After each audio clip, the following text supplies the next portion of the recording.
대상이기 때문이다. 아멘. 자, 우리가 사랑의 대상이기 때문이다 라는 제목으로 로마서 강의 16번째 시간을 갖도록 하겠습니다. 여러분 생각해 보면 과거에는 휴대폰이 없었죠. 그 전에 어떤 시대였죠? 삐삐를 갖고 다녔습니다. 그래서 삐삐 486 이러면 사랑해 8282 빨리 오라고 이렇게 문자로 숫자로 이렇게 메시지를 전달했던 기억도 있습니다. 이전에는 휴대폰이 없어도 얼마든지 잘 살았는데 지금은 휴대폰이 없으면 이렇게 조바심이 생기고 마치 큰 일이 일어나는 것처럼 이 사회 전반적인 시스템이 그렇게 만들어져 가고 있습니다. 모든 게 이 스마트폰으로 결제가 이루어지고 어디 입장을 할 때도 핸드폰을 찍으면 되고 또 할인을 받을 수도 있고 점점 이 모든 것이 메커니즘들이 휴대폰과 연결이 되어 있습니다. 그래서 교회도 예외 없이 휴대폰을 통하여서 설교나 찬양을 들을 수 있고 이걸 통해서 모든 것이 이루어져요. 심지어는 전도도 마찬가지죠. 우리가 두실로 교회를 이전하고 여기 앞에 편의점에 갔더니 교회가 이전해 왔습니다 라고 했더니 교회 이름이 뭐예요? 네, 부곡 순복음교회입니다. 핸드폰을 꺼내서 바로 검색을 해봐요. 요즘 많은 것들이 변화가 되었다는 거죠. 그러니까 이제는 스마트폰 없이 사는 일상을 너무나 불편하게 되어 있습니다. 사람들이 그렇게 길들여져 가고 있는 거죠. 이전에는 그거 없이도 행복하게 잘 살았는데 뭐 그것뿐이겠습니까? 이런 걸 통하여서 사람들을 익숙하게 만들고 편하게 만듭니다. 그렇게 길들여져 가고 있다는 사실이에요. 그런데 이것을 종교로 들어와서 악용될 때는 굉장히 무서운 현상을 나타냅니다. 종교도 건강한 방향을 갖고 있지 못하면요, 아무리 기독교고 또 개신교, 교회라고 할지라도 또 규모가 큰 교회라고 할지라도 건강한 내용이 다시 말하면 하나님 말씀이 건강하게 선포되지 못하면은 이 종교적인 방식만큼 사람을 맹신주의에 빠지거나 우민화라고 하죠. 어리석은 백성이 되게 만드는 이 좋은 수단이 없다는 거죠. 여기 교회든지 종교 같은데 말이에요. 사람으로 하여금 분별을 못하게 만들어요. 판단을 못하게 만들고 또 비판을 못하게 그냥 세뇌되어져 간다는 것이죠. 이런 역사적 사례들을 보면은 그런 역사들이 많이 있었습니다. 이렇게 사람들이 길들여져 가고 익숙해져 가는 것은 자기도 모르는 사이에 굉장히 무서운 일들이 일어난다는 거예요. 그래서 가끔 우리는 이렇게 사계절이 뚜렷한 나라에 살고 또 믿음으로 깨어 기도하고 있는 분들 계시고 또 그래도 어떻게든 하나님 말씀대로 살아가고 있는 교회들이 많이 있다는 것이 얼마나 감사한지 모릅니다. 사람은 어딘가 어떻게 이렇게 길들여져 가고 사람은 뭔가에 종노릇하게 되어 있습니다. 더 무서운 게 뭐냐면 그런 건 줄 모른 채 살아가고 그냥 떠밀려 살아간다는 게 문제라는 거예요. 분별력 없이 영적인 전쟁임을 깨닫지 못한 채 그냥 휩쓸려서 간다는 것이죠. 인간은 절대 회색 지대가 존재하지 않습니다. 그래서 여기서 보면 죄의 노예로 살겠느냐 하나님의 노예로 살겠느냐, 자, 여기서 말하는 종의 개념은 지금 약화된 개념이고 우리가 로마서로 처음 서론을 배울 때 첫 시간에 종에 대한 개념을 다루었습니다. 그 종은 그냥 일반적인 종이 아니라 슬레이브라고 했죠. 뭐냐면 노예라는 거예요. 종이라는 표현은 노예였어요.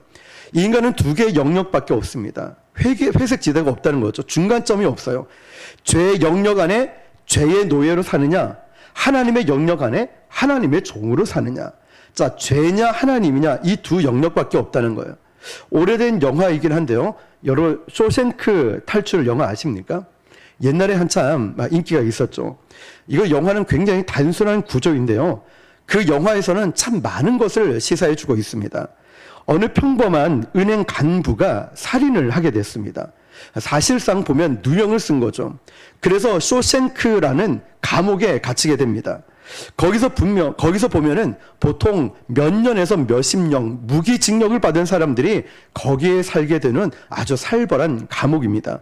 거기에서 이루어지는 일상을 그리고 있는데 사람들이 감옥 안에 들어가니까 거기에 상황에 맞게 길들여져 가고 익숙해져 간다는 거예요. 여기에 등장했던 모건 프리먼이라는 사람은 흑인 남자였습니다. 40여 년 만에 석방이 됩니다. 가석방이 되었죠. 그 석방이 돼서 사람들이 막 충격을 받기 시작하는데, 그런데 어느 슈퍼마켓인가 이분이 가가지고 친구를 이제 찾아간 거예요. 그런데 이 점원에게 화장실을 가도 됩니까? 몇 분 만에 돌아오겠습니다. 어떻게 하겠습니다? 왜 이렇게 말하는가 보았더니 이 모건 프리먼이라는 사람이 무려 40년 가까운 시간을 감옥에서 살다 보니까 모든 질서와 원리와 이 모든 게 교도관의 감시 가운데 있다 보니까 정작 완전한 자유 가운데 있지만 자유를 누리지 못하고 화장실조차도 갔다가 정확하게 돌아온 것을 보고하고 허락을 맡아야 되는 이런 인식에 붙들려 있다는 거죠. 보통 남자들은 군대에 갔다가 제대하면은 이런 몸에 배어 있는 게 있어요. 저도 예외는 아니었는데요. 저도 군함을 탔고 군함에서 이제 함정에 배에 이제 전화가 걸려옵니다. 그러면 신분을 밝혀요.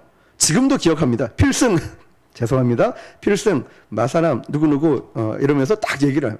근데 제대를 하고 집에 가서도 집전화를 받았는데 필승 막 이러면서 저도 모르게 그렇게 된 거예요. 내가 왜 이러지? 나는 민간인인데. 야, 이게 몸이 배어 있어가지고 필승 해양대 끝나면 이렇게 있어요. 이런 게 막 몸에 배어 있다는 거죠. 자, 지금 이 사람도 완전한 자유를 얻었음에도 불구하고 아직도 그에게는 더 큰 감옥이 있다는 걸 깨닫게 된 거예요. 어떤 감옥이냐? 내 마음의 감옥이라는 거예요. 세상이라는 자유를 누리고 있는데 내 마음이라는 이 감옥에서 갇혀 있어서 이걸 헤어나오지를 못해요. 자유를 누리지 못하는 거죠. 자, 우리가 그랬습니다. 우리가 과거에는 바로 죄의 종이었습니다. 그런데 이제 지금은 하나님의 은혜로 우리는 생명의 자리로 넘어와서 하나님의 종이 되었다는 거예요. 자, 죄의 종이 아니라 하나님의 종. 자, 이 죄의 노예는 이것은요 원래 우리가 있었던 자리라서 이게 편하고 익숙해요. 그래서 조카 롯이 애굽을 나왔던 아브람과 함께 야, 너 어디서 살래? 물어봤을 때 저는 소돔이 가겠다. 소돔과 고모라를 가겠다. 애굽과 흡사한 자리로.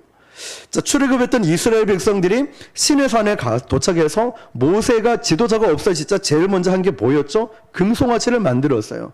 그것도 예습관을 따라서 익숙한 대로 행했단 말이에요. 자, 이처럼 사람은 다 이런 삶이 예전의 모습이 익숙한 삶의 공간이었다는 거예요. 자, 그러던 어느 날 하나님의 은혜로 예수 그리스도의 은혜로 우리는 생명의 자리로 옮김을 받았습니다. 우리 의지와 상관없이 어느 날 하나님께서 나에게 다가오셔서 내가 너를 지명하여 불렀나니 너는 내 것이다. 내가 너를 사랑한다. 너는 내 것이다. 말씀하시며 이제는 죽음에서 생명으로 옮겨주셨습니다. 그런데 이 생명의 자리로 넘어와 보니까 너무 불편한 게 많은 거예요. 오늘 새벽에도 나누었죠. 진짜 자유함의 축복이 있는데 사람들은 모르니까 그냥 죄를 짓는 게 편하고 익숙한 거예요. 근데 교회 가면은 제사도 못 지내, 술 담배도 못 해, 놀러도 못 가, 너무 구속함 받는 거 아니야? 이거는 진정한 자유를 몰랐을 때 하는 말이라고 했죠. 자, 진짜 자유는 주님이 주시는 그 자유가 있는데 바로 우리도 죄에서 분명히 자유함을 얻었는데 익숙하지 않는 삶의 불편함을 느낀다는 거죠. 그래서 이 두 개의 영역이 겹치는 일상을 지금 우리가 살아가고 있는 거예요. 완전히 하나님께로 넘어온 것도 아니고 완전히 죄에 넘어간 것도 아닌 이 어중간한 위치에 놓여져 있다는 거예요. 그래서 사도 바울이, 자, 무선 마이크 꺼주세요. 사도 바울이 로마서 전체에서 고발 겸 부르짖는 이 주제가 뭐냐면 이 얘기를 하죠. 누가 사망의 몸에서 나를 건져내랴. 오호라 나는 곤고한 사람이라. 이 겹치는 두 영역에서 사도 바울의 고민을 이렇게 얘기한 거예요. 이 사망의 몸에서 누가 나를 건져내랴. 오호라 나는 곤고한 사람이다. 그래서 우리는 과거에는 죄의 종이었습니다. 그런데 이제는 영역이 바뀌어서 신분상 누구의 자녀가 되었죠? 하나님의 자녀가 되었습니다. 이걸 딱 구분하면 이렇게 된 거죠. 종이었다가 노예였다가 하나님의 자녀가 된 거예요. 자, 노예와 하나님의 자녀와의 차이가 뭘까요? 큰 차이가 있죠. 노예는 아까 쇼생크 탈출 이야기를 했듯이 노예는 규칙이 있습니다. 묶여 있어요. 억압적이고 강제적인 거예요. 그런데 하나님의 자녀는 반대죠. 자유함이 있어요. 무한한 자유가 있고, 그런데 더 중요한 건 그 밑에 뭐가 깔려 있을까요? 사랑이 깔려 있어요. 사랑이. 그래서 여러분, 우리가 신앙생활을 참 이렇게 했으면 좋겠다라는 생각을 가끔 합니다. 밥을 먹을 때 내가 기도 안 하고 첫 술을 뜨면은 어떻게 해요? 돌이 막 씹히는 거예요. 아, 내가 기도 안 했지. 하나님이 정신 차려주는 거예요. 주일날, 오늘 피곤한데 예배 하루 좀 쉬자. 이러면 어김없이 문제가 막 터져나와요. 집에서 문제가 터져나오고 막 이런 거. 그리고 어느 날, 나 뭐 하나님이 주신 이 사명 감당 안 하고 어디 놀러 좀 가야지. 이러면 어김없이 사고가 나요. 그러면 확실해지죠. 하나님 나를 사랑하시는구나. 나는 죄를 지으면 안 돼. 나는 예배를 빼면 안 되고, 나는 11조를 안 드리면 안 되고, 나는 봉사를 안 하면 안 되고, 이런 게 확실해진다는 거예요. 하나님이 나를 간섭해 주시면. 근데 여러분, 때로는 우리도 그런 생각을 하지만, 어떤 때는 정말 그랬으면 좋겠다라는 생각이 있지만, 여러분, 그러면 신앙생활을 정말 명확하게 제대로 잘 할 수 있을 것 같아요. 갈등 없이 내가 잘못하면 하나님이 나를 올바르게 인도해 주시니까. 그런데 대부분 보면은 이상하게 하나님은 그러시지 않는 경우들이 많이 있다는 거예요. 이상하게 하나님은 우리를 노예 다루는 식으로 그렇게 하지 않고 내버려 둔다는 거죠. 왜 그럴까요? 왜 그렇게 내버려 둘까요? 우리가 하나님에 대해서 모르는 게 한 가지 있습니다. 하나님은 저와 여러분을 노예로 이제는 대접하지 않고 사랑의 관계로 대접을 한다는 거예요. 그래서 하나님의 자존감을 걸고 이제는 내가 노예로 대하는 것이 아니라 내가 너를 사랑의 존재로 대하겠다라는 말씀이에요. 얼마나 감사합니까? 그래서 사랑은요, 그냥 말장난이 아니에요. 사랑은 그냥 듣기 좋은 말장난이 아니라는 거죠. 사랑은 정확하게 그 실체를 규정을 하면은 능력인 거예요. 능력. 사랑은 능력이에요. 하나님의 사랑은 능력입니다. 왜일까요? 하나님이 우리를 사랑한다고 하면은 우리를 로봇이나 기계 조작하듯이 나 이렇게 저렇게 이거 안 하면 너 혼나, 이거 안 하면 너 징계 먹어, 이러면 너 맞을 줄 알아, 이런 식으로 로봇 다루듯이 하지 않으셨다는 거예요. 자, 그런 식으로 해서 말 안 들으면 막 회초리를 댄다거나 이러지 않으신다는 거죠. 이유가 뭘까요? 사랑의 존재로, 사랑의 대상으로 대하기 때문에 그래요. 이제는 때리지 않고, 이제는 협박하지 않고, 이제는 옛날처럼 그런 종의 모습이 아닌 나는 너를 사랑해. 내가 너를 인격적으로 대하고 너를 정말 존중하고 사랑하는 나의 자녀라. 진짜 사랑이 뭘까요? 너 나랑 살래 안 살래? 안 살면 너는 가만히 안 둘 거야? 이건 옛날 깡패가 아는 것이죠. 무조건 내 말만 들어라. 이걸 누가 사랑이라 하겠습니까? 진짜 사랑은 마음에서 우러나오는 진심이죠. 그게 상대방에게 느껴져서 이제야 내가 당신의 사랑을 알겠습니다. 이제는 내가 몰랐는데 이제 당신 없이는 내 인생은 무의미합니다. 당신만 사랑하겠습니다. 당신이 나의 전부입니다. 이걸 억지로가 아니라 그 상대방이 스스로 고백하게 만드는 게 사랑이라는 거죠. 저도 죄를 짓고 잘못하거나 어떤 일이 있을 때 저는 하나님 떠나고 싶은 적이 한두 번이 아니었어요. 철이 없어서 그랬겠죠. 그러면서 그렇게 제가 힘들 때마다 나 예배 안 드릴래요? 기도 안 할래요? 하나님 떠날래요? 이럴 때마다 하나님은 저를 징계하고 채찍을 가하면서 저를 고난을 주시는 게 아니라 그때마다 하나님은 그냥 이만한 선물도 아니라 엄청 큰 선물을 제 앞에 딱 내려놓고 우리 주님이 저에게 항상 감동을 시켜주셔요. 그래서 하나님, 제가 주님을 떠날 수가 없군요. 주님을 원망할 수가 없어요. 아니 차라리 하나님 뭐라 하시죠. 고난을 주시죠. 왜 저에게 이렇게 감동을 주십니까? 이런 적이 한두 번이 아니라는 거예요. 하나님의 마음은 이거예요. 나는 너를 사랑의 존재로 보는 거지 너를 종으로 노예로 보는 게 아니다. 기계로 보고 로봇 다루듯이 널 다루는 게 아니야. 물론 하나님을 그렇게 하면 대답은 들을 수 있겠죠. 마음이 빠진. 그런데 그 감동을 받고 나면 제 온 마음을 다하여서 하나님을 사랑하고 온 마음과 힘을 다하여서 힘들어도 이 길을 걸어가게 되는 거예요. 다른 거 아닙니다. 하나님의 사랑 때문에 그래요. 그 사랑을 저는 길거리 지나가다가 은행 가다가 목숨 걸고 전도하시는 전도사님 만나서 그분을 만남으로 그분의 삶이 이런 삶이었어요. 만성 신부전증 11년 6개월 동안 그렇게 고생하면서 이제 임종 돌아가실 날 동안 복음 전하면서 사시겠다. 이분을 제 청년 때 20대 초반에 만나니까 저도 그냥 똑같이 저도 모르게 그 길을 가게 되는 것 같아요. 목회자가 이런 거지. 교육자가 이런 삶이지. 전도가 이런 거지. 제일 중요한 게 뭔지를 그때 눈으로 보고 배우는 그 삶이 있었다는 거죠. 그 하나님의 사랑이었어요. 그게 저를 향한, 우리를 향한 그 사랑 말입니다. 그러니까 하나님의 사랑은 왜 자율적인 사랑이냐 하면, 우리를 왜 기계적으로 대접하지 않고 왜 이렇게 대하냐면 다른 게 아니에요. 저와 여러분을 사랑하시기 때문에. 그래서 사랑하는 존재로서 대하고 또 기다려주는 거예요. 이게 하나님의 사랑의 방식이었어요. 오늘 읽었던 본문을 보니까 20절부터 보니까 너희가 죄의 종이 되었을 때는 의에 대하여 자유로웠느니라. 21절에 너희가 그때 무슨 열매를 얻었느냐, 이제는 너희가 그 일을 부끄러워하나니 이는 그 마지막이 사망임이라. 그러나 이제는 너희가 죄로부터 해방되고 하나님께 종이 되어 거룩함에 이르는 열매를 맺었으니 그 마지막은 영생이라. 아멘. 22절 끝에 보니까 거룩함에 이르는 뭐를 맺었다라고 돼 있죠? 열매. 열매예요. 성경에서는 열매라는 단어가 많이 등장합니다.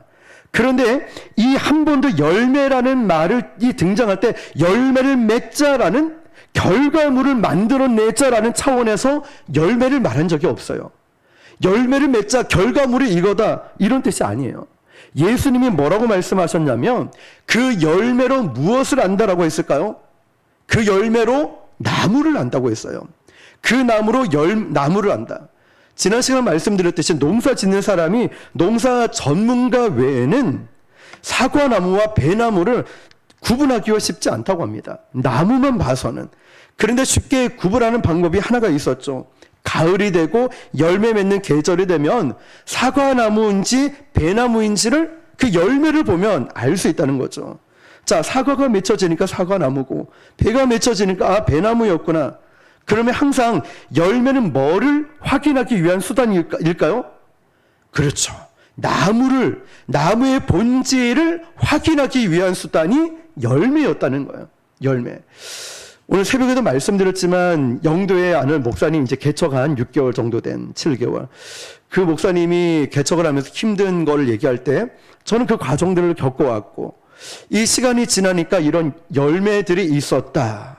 하나님께서 이런 열매들을 맺게 하셨다. 목사님 힘들어도 이거 이렇게 하시는 게 목사님 나중에는 다 필요한 부분입니다.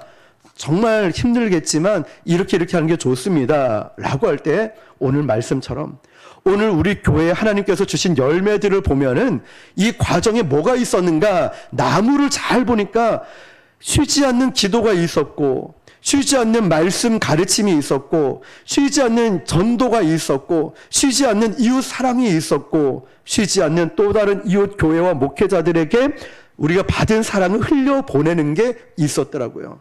하나님이 기뻐하시는 이 본질적인 일, 제가 어디 정치적인 활동을 합니까? 아니면 제가 어떤 사기를 칩니까? 아니죠. 그런 거 아닌 본질에 정말 이웃을 사랑하고, 이웃들에게 칭찬받고, 인정받고, 우리가 모일 때마다 한 분이 오시든 누가 와도 늘 기도의 자리를 지키고, 그리고 항상 말씀 중심으로 살려고 애를 쓰고 있고, 우리가 이런 정말 하나님이 기뻐하시는 이 과정이라는 게 있고, 이런 나무가 있었기 때문에 열매를 보면 이 방법, 이것이 정말 하나님이 기뻐하시는구나 라고 알 수 있다는 거죠. 자, 이처럼 왜 여기서 열매를 강조하고 있냐면 22절 보니까 거룩함에 이르는 열매를 맺었으니 라고 되어 있어요. 이 열매는 항상 이 가지가 있죠. 요한복음 15장에 보면 이렇게 말씀하시죠. 하나님은 농부예요. 예수님은 포도나무예요. 우리는 뭐라고 했죠? 너희는 가지니. 가지는 어디에 붙어 있어야 열매를 맺죠? 나무에 붙어 있어야 돼요. 포도나무가 누구시죠? 예수님이시라는 거죠. 그러면 우리는 그냥 나무이신 예수님께 붙어 있기만 하면 열매는 저절로 맺어진다는 거예요. 항상 이 열매는 예수 그리스도의 본질과 떼어서는 생각할 수 없는 문제였어요. 자, 그렇다면 오늘 이 본문의 결론이 이렇게 맺어집니다.